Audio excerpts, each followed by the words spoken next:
শোনো, ওকে না আমি ফোনে ভিডিওতে দুধ উতলানোটা দেখিয়ে দিয়েছি। কেমন বুদ্ধি কাটিয়েছি বলো? তাই তো দেখছি, বন্ধু বাড়িতে আসার পর তোর বুদ্ধিটা ভারী খুলেছে রঙ্গনা। দাঁড়াও, এখানে শেষ নয়, আর একটা বুদ্ধি আছে। ওয়েট, 1 2 3 টাডাং! ওমা, এ তো ল্যাটা মাছ। ইয়েস বন্ধু, এদিকে এসো, শিগগির এদিকে এসো। এই মাছটা তোমাকে ধরতে হবে, ঠিক আছে? এটাও আর একটা স্ত্রী আচার, কষে ধরো তো দেখি। এসো, বসো বলছি। চলো। হ্যাঁ রে নয়ন, মাছ কাটতে মাছ ধরতে এত ভয় পাস কেন বল দেখি? কি কাণ্ডটাই না বাঁধালি আজকে। হ্যাঁ হ্যাঁ রে, বিয়ের পরে শ্বশুর বাড়ি গেলে তখন তো মাছ ধরতে বলবে, জ্যান্ত মাছ, তখনও কি এরকম লম্পজম্প বাঁধাবি নাকি? জিওল মাছগুলো কেমন লাফায়, ধরতে গেলে খুব ভয় লাগে মা, আবার আবার মায়াও লাগে জানো। আচ্ছা মা, বিয়ের পরে নতুন বউকে ল্যাটা মাছ কেন ধরতে বলে? আমায় বললে তো আমি ভয়েই মরে যাব, ছুটতে পালাবো। তোর চিন্তা নেই রে দিদি, তোকে কেউ ল্যাটা মাছ ধরতে বলবে না। আরে বাবা, বিয়ে হলে তবে তো ল্যাটা মাছ ধরার প্রশ্ন। তোর কপালে বিয়েও নেই, তাই ল্যাটাও নেই। কি হলো, ধরো।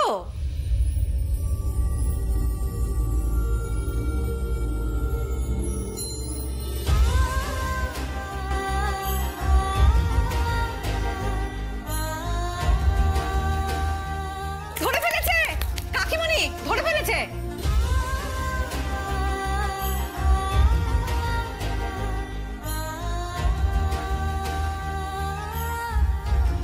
মাগো, আমি আজ ভয় পাইনি মা। ল্যাটা মাছ মুঠোয় নিয়েও তোমার নয়ন ভয় পাইনি। বিয়ের পরে নতুন বউকে যা যা নিয়ম পালন করতে হয় আমি সব করছি। বাহ, মাছ ধরে ফেলেছে রে, ওঠো। ওরা সব কমপ্লিট, দুধ উতলানো দেখে ফেললে, ল্যাটা মাছ ধরে ফেললে, আর এবার তুমি দাদাভাই স্ত্রী তো, তাই তোমাকে কিন্তু একটু আচার খেতে হবে। তাহলে স্ত্রী আচার কমপ্লিট। শোন শোন শোন, বলছি এই আচারটা খাওয়াবি তো? সেটা একটু পরে খাওয়াচ্ছি। কেন? কারণ তার আগে একটা কাজ আছে, খুব জরুরি কাজ। জ্যোতিকা, প্যাকেটগুলো নিয়ে আয় তো। দে। ছোট মা, এইগুলো তুমি ওই মেয়েটাকে দেবে? তোকে প্যাকেটগুলো দিতে বলেছি, দে। আপাতত তোর কাজ শেষ, যেতে পারিস, যা।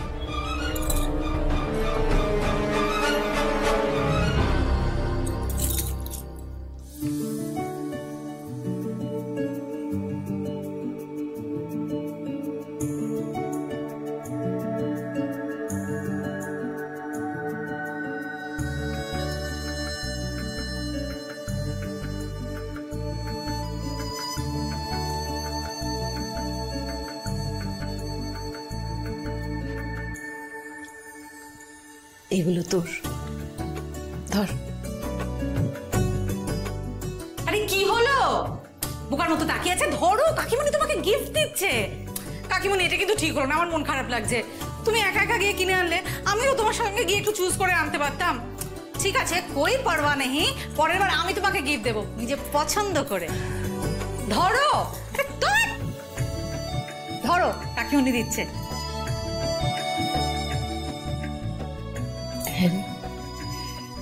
এই যে শাড়িটা পরে আছিস, এমন শাড়ি কোথায় পেলি?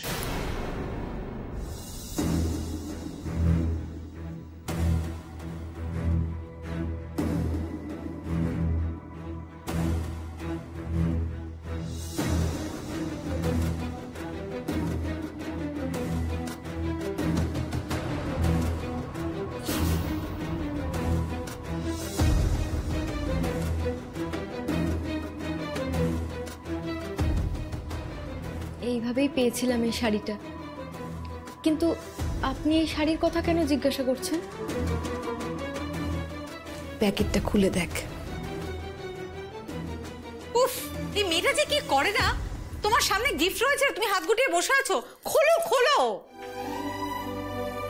খিরে দেখ,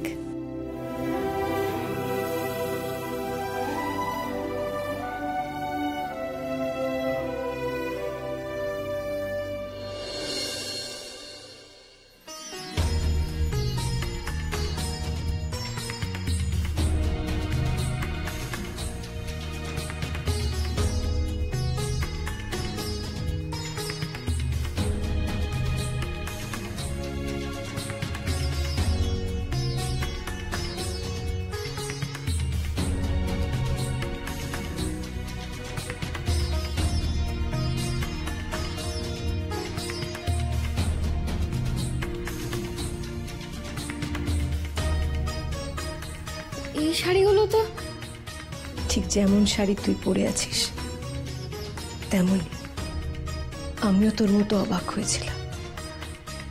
কেন জানিস? এই শাড়িগুলো তোর শাশুড়ি মায়ের।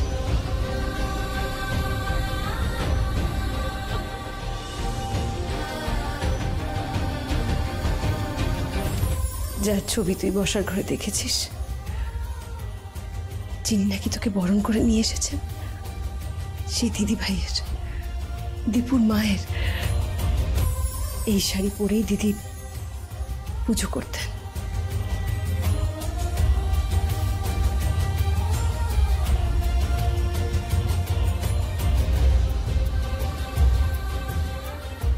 আমার আর কোনো সন্দেহ রইল না ত্রিনয়নী, দিদিভাই যে তোকে নিজের মতো করে সাজিয়ে বাড়িতে এনেছেন।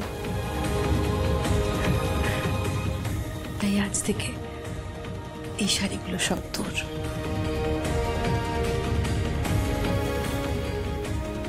দিদিভাইয়ের মান রাখিস মা, আর আমাদের দীপুকে বাঁচাস। ওর যে বড় বিপদ।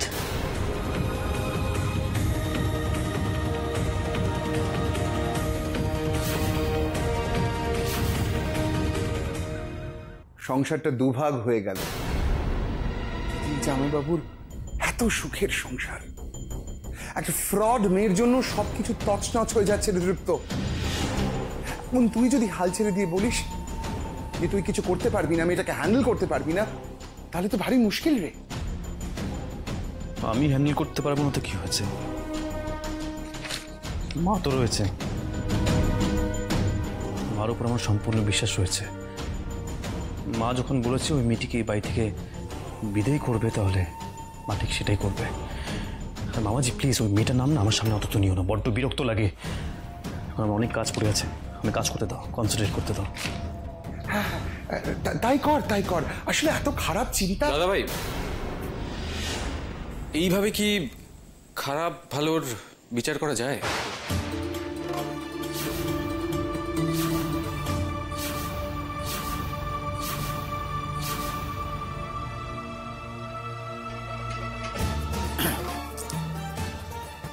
মানে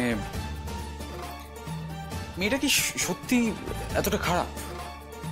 আই মিন, তুই রাগের মাথায় মেয়েটাকে মিসজাজ করে ফেলছিস না তো?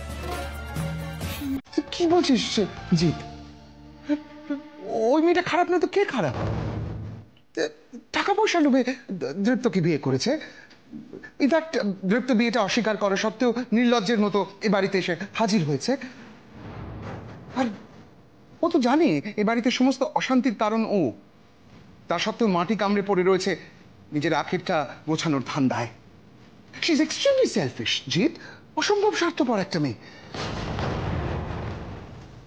স্বার্থপর, সেলফিশ। মামু, স্বার্থপর হলে কেউ নিজের প্রাণের ঝুঁকি নিয়ে অন্যের প্রাণ বাঁচাতে পারে?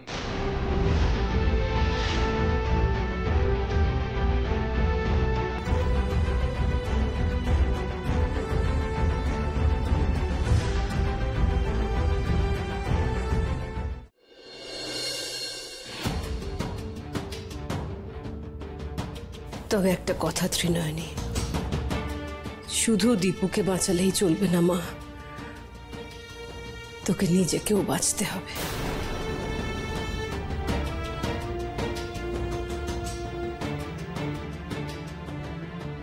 তুই নিজেই যদি না বাঁচিস,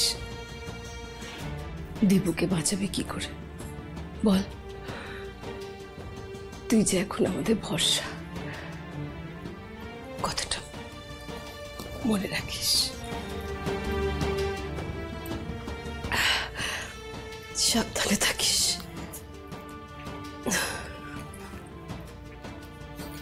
কাকিমণি,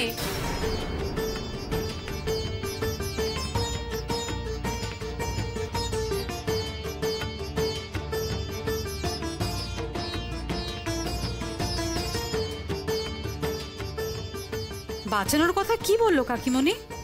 কিছুই তো বুঝলাম না। বন্ধু যদি ফট করে আমায় জিজ্ঞেস করে বসে, লজ্জায় পড়ে যাবো তো। তার আগে আমি বরং বন্ধুকে জিজ্ঞেস করি। এই শোনো, তুমি কাকিমণির কথা কি বুঝলে? আচ্ছা, উনি কি দৃপ্তবাবুর কাকিমা? হ্যাঁ। উনি ওটা গেলাস থেকে কি খাচ্ছিলেন আর ওরকম টলছিলেনই বা কেন?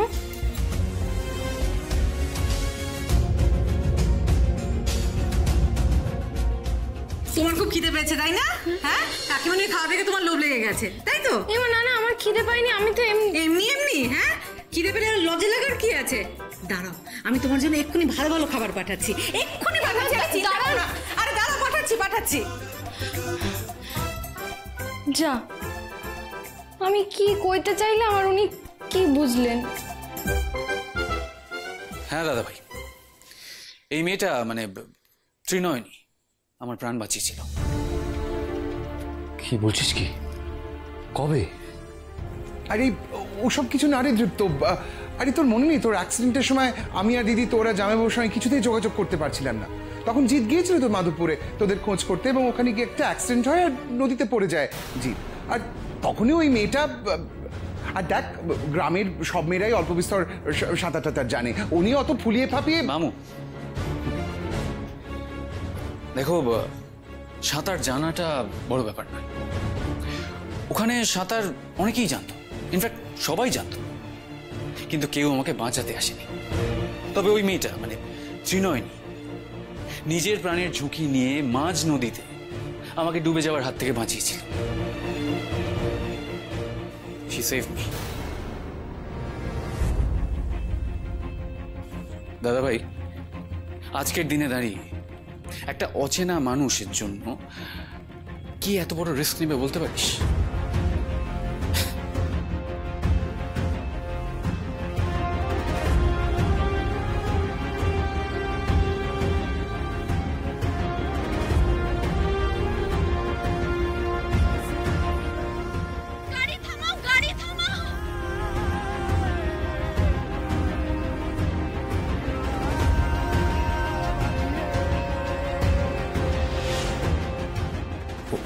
ওই মেয়েটি তো আমারও প্রাণ বাঁচিয়েছিল।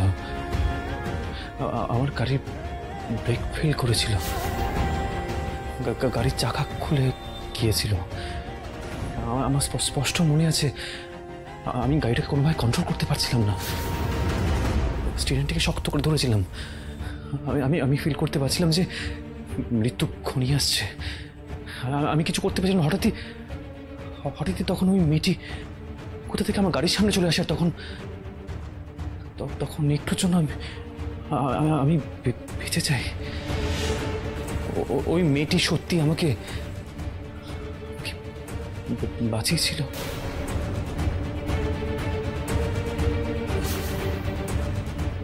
ও গড, আমার গাড়ি অ্যাক্সিডেন্টের ষড়যন্ত্র তাহলে এই মেয়েটাই বানচাল করেছিল।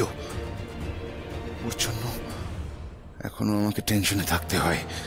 কোনদিন দীপুর কাছে সবটা ফাঁস হয়ে যাবে আর দীপু আমাকে। ওই শাস্তিতে ওই ত্রিনয়নীকে পেতেই হবে, কিন্তু তার আগে নিজেদের ঘরের শত্রু বিভীষণের মুখ বন্ধ করতে হবে, নাহলে আমার আর দিদির সমূহ বিপদ। কি বললি? স্ত্রী আচার হচ্ছে? ওই মেয়েটা স্ত্রী আচার হচ্ছে? হ্যাঁ, তবে আর বলছি কি, সে যে আদিক্ষেতা হচ্ছে না দেখলে বিশ্বাস করা যায় না। ছোট মা তো ওই গেও মেয়েটাকে বড় মা সারিয়েও দিল। আমি বলতে যেতেই আমাকে দূর দূর করে তাড়িয়ে দিল। ধরিয়ে দিয়েছে। শুধু তাই না, রঙ্গনা বৌদি তো আবার ওই মেয়েটাকে ল্যাটা মাছ ধরালো, বলল শ্রী আচার সব হবেই। আচ্ছা আপনি বলুন তো, এটা কি ঠিক হচ্ছে? আপনি ওকে চলে যেতে বলার পরও বাড়ির লোক যদি ওকে মাথায় করে নাচে, সেটা তো আপনার অপমান, তাই না? তুই যা এখান থেকে। যেতে বললাম তো, যা। আচ্ছা যাচ্ছি। খুব পার বেড়েছে প্রতিমায়, খুব পার বেড়েছে। আর ওর পাল্লায় পড়ে রঙ্গনা উঠছে। দুজনের ডানা এমন ছেটে দেব না যে বুক থুবড়ে পড়বে। তখন বুঝতে পারবে আমার সঙ্গে লাগলে কি হয়। তবে তার আগে এটাকে তাড়াতে হবে।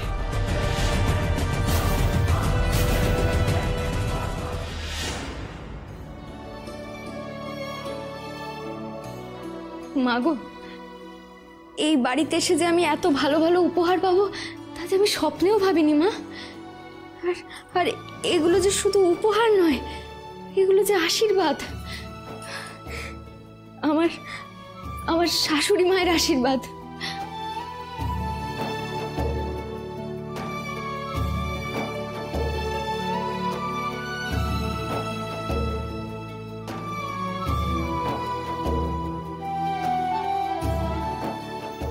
তুই তো ভবিষ্যতের ইঙ্গিত পাস, আমার ছেলেকে বাঁচাতে পারবি না মা?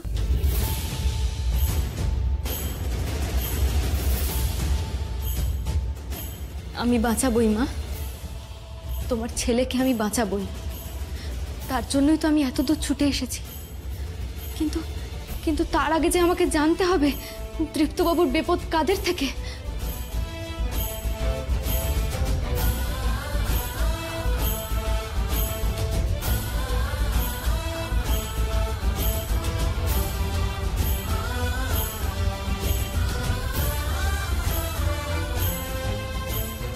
ওরা কারা তুই নিশ্চয়ই জানতে পারবি, ধৈর্য ধর।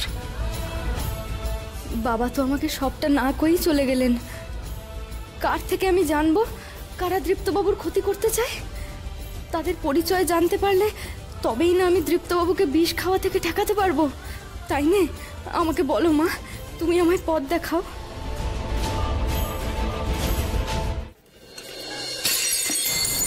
কোনো খাবার এই বাড়ি থেকে ওই মেয়েটার জন্য যাবে না। আমার বাড়ির রান্নাঘর রাস্তার ভিখিরিদের খাওয়ানোর জন্য নয়। আর যদি কেউ এ বাড়ি থেকে ওর জন্য খাবার পাঠিয়েছে তার কিন্তু কপালে দুঃখ আছে, আমি বলে দিলাম। ত্রিনয়নী আমার বাড়িতে কিছু না খেয়ে থাকবে না সংযুক্তা। তুমি? হ্যাঁ, আমার ঠাকুর দাদার আমল থেকে এ বাড়িতে একজন ভিখিরিও অভুক্ত থাকেনি। সেখানে আমার ছেলের বউ কিছু না খেয়ে থাকবে, এটা তো হতে পারে না। ছেলের বউ?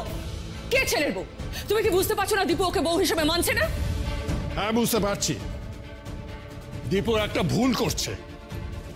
ত্রিনয়নীকে স্ত্রী হিসেবে মেনে নিলে ওর মঙ্গল হবে। আরে ছেলেমেয়েরা তো ভুল করতেই পারে, বাবা মার দায়িত্ব হচ্ছে তাদের সেটা শিখিয়ে দেওয়া, বুঝিয়ে দেওয়া, ধন জোগানো নয়।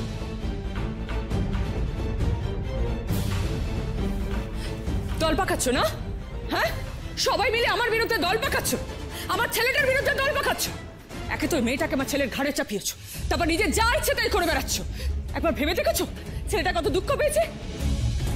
যে বাবা ছেলের মনে দুঃখ বোঝে না, তার এখানে কথা বলার কোনো অধিকার নেই। দুঃখ হয়তো আমি বুঝি না, কিন্তু যারা ভালো মানুষের মুখোশ পরে ওর বিরুদ্ধে চক্রান্ত করে, ষড়যন্ত্র করে, তাদের অভিসন্ধিটা কিন্তু আমি খুব ভালো বুঝি।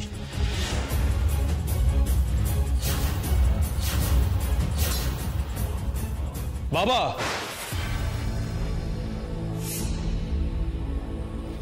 বাবা এই কথাগুলো তুমি মাকে বললে, কিন্তু কেন? হোয়াটস রং উইথ ইউ? না না দীপু, মানে আমি আমি এটাই বাকি ছিল রে দীপু। এতগুলো বছর তোকে আগলে রাখার পর আজ আমাকে শুনতে হলো আমি নাকি ভালো সাজি, তোর বিরুদ্ধে আমি নাকি অভিসন্ধি করি, আমি তোর মা, আমি নাকি তোর ক্ষতি চাই। এগুলো শোনার আগে আমি মরে কেন গেলাম না? তুমি কেন আমার কথা শোনো? কেন বাড়াবাড়ি করছো সংযুক্তা? হ্যাঁ কেন? দীপু তো কিছুই জানে না, ওর সামনে এরকম কান্নাকাটি। থাক বাবা, বাবা এখন তুমি আমার সামনে ভালো সাজার কথা বলছিলে না, সেটা অন্তত তুমি আমার সামনে সেজন্য বাবা আমি যেটা বোঝার খুব ভালো করেই বুঝে গেছি। So please. না না দীপু শোন, আমার কথা তোমার কথা শুনেছি বলে তো আজ আমার এই অবস্থা হয়েছে। তুমি আমার সাথে যা করার করেইছো, কিন্তু তুমি আজকে আমার মাকে দুঃখ দিতে একবারও দ্বিধাবোধ করলে না। বাবা একটা কথা কিন্তু মনে রাখো, এই জগতে আমার কাছে আমার মায়ের থেকে বড় কিন্তু কেউ নয়। তাই আমার মায়ের চোখে যে জল আনবে তার সাথে সম্পর্ক বিচ্ছিন্ন করতে আমি কিন্তু দুবারও ভাববো না।